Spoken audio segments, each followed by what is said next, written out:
Salam, hər vaxtınız xeyir olsun. Həkim sən verilişinə baxırsınız. Efirimiz hal-hazırda canlı yayımlanır və studiyaya məxsus nömrəni xatırladım. 012 497 46 25. Əlaqə saxlamaq istəyənlər varsa buyurun. Nəzərinizə çatdırın. Bugünkü Həkim sən verilişinin qonağı Iğdır Tibb Kollecinin məzunu Qılman Uzman Hoca Topbaşıdır. Xoş gördük sizi Qılman doktor. Studiyamıza xoş gəlmişsiniz. Çox sağ olun Nanə xanım. Sizi salamlayıram. Və məndə bir xasiyyət var ki, mən heç bir yerə əli boş getmirəm. Bugün sizin də yanınıza əli dolu gəlmişəm. Təşəkkür edirəm, minnətdarım. Çox sağ olun. Mən sizə çoxlu salam getmişəm. Bir də ki, Iğdırdan sizə mujmula getmişəm. Muşmula, meyvə. Təşəkkür edirəm, payınız artıq olsun. Çox sağ olun. Amma mənim adım İlhamədir, Nanə deyil. İlhamədir? Bəli. Bu İlhamə bu Nanəlini aparan qızdır? Yox, onun adı Nanədir, ona görə verilişin adı Nanəlidir. Mən İlhaməyəm, həkim sən verilişinin aparıcısıyım.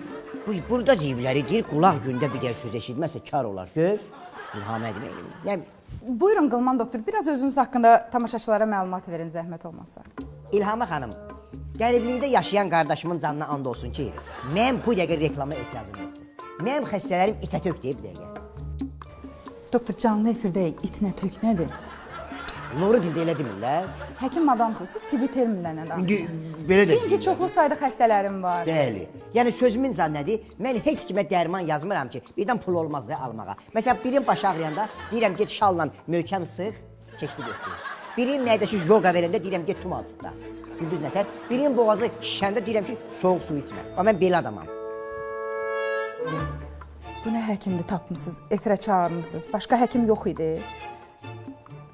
Buyurun, davam edin. Efir vaxtı bitmədən yekunlaşdıraq söhbəti. Sözümün canı var. Bu müğənni var, faytonçu. Elə mən də o söhbəti oraya gətirmək istəyirdim, Qılman doktor. Müasir protokollara uyğun olaraq eşitdiyimizə görə çox gözəl laparoskopik cərrahi əməliyyatlar icra edirsiniz və çox uğurla da nəticələnir. Və son zamanlarda xolesistektomiya əməliyyatı icra etmişsiniz. Bilmək olarmı necə yekunlaşdı, necə nəticələndi əməliyyat? Aycan? Xolesistektomiya əməliyyatı icra etdik. Xolesistektomiya? Xolesistektomiya. Xolesistektomiya. Nə bilim, belə yaxşıdır. İşləyir, böyüyürlər yavaş-yavaş. Üzr istəyirəm, telefon xəttində bir tamaşaçı var. İcazənizlə qəbul edək. Danışın. Alo. Alo. Bəli, salam, hər vaxtınız xeyir olsun. Salam, hər vaxtınız xeyir. Həkiminizi salamlayıram. Mənim sualım Uzman Qılman Hocadır. Deməli, mən səhər yuxudan duranda məndə baş ağrılar olur. Bunu nə etmək olar? Nə? Onlar mən cavablandırım. Əlbəttə, sizə gəlsin. Siz, müəllim, çalışın səhərlər durmayın. Elə günortadan sonra durun ki, o baş ağrıları hiss eləməyəsiniz. Çox sağ olun. Bəli. Bununla müalicə olur, hə doktor? Bəli, səhər duranda ağrı işlə bu günorta dursun da. Aydındır. Biraz öncəki söhbətə qayıtmaq istəyərdim. Öd əməliyyatı icra etmişsiniz. Bəli. Nazim faytonçu Pişyarı müəllimin öd kisəsində daşla dolu idi. Mən medsestrama dedim ki, apar onun daşını boşal öd kisəsindən. Apardı, boşaltdı, getdim, tikdim təzdən yerinə. Nəyi? Öd kisəsində torbası. Elə baxırsınız ki, İlhamə xanım, bu toz suranın bu meşğul olanda nə ayrılırlar? Apar boşaldırlar, gətirib qoyurlar da yerinə. Bu da o kimi şeydir. O necə olur, Qılman doktor? Belə də çördüm, boşaltdım, qoydum yerinə. Müasir protokollarda onu deyirlər. Bəli. Daşı, tozu çırpırsan, gətirib yenidən yerinə. Bəli. Vəziyyəti yaxşıdırmı? Belə çoxdan da xəbərim yoxdur, amma dəf kimidir məncə, nə ilə gəlir. Yəni, elə əməliyyat olarmı, olmazmı bilmirəm, amma siz icra etmişsinizsə, demək ki, olur. Aldığınız təhsilə uyğun olaraq çox gözəl, yüksək, uzmansınız hər halda. Bəli, birinci uzman mənəm Bakıda. Məndən sonra çoxaldı.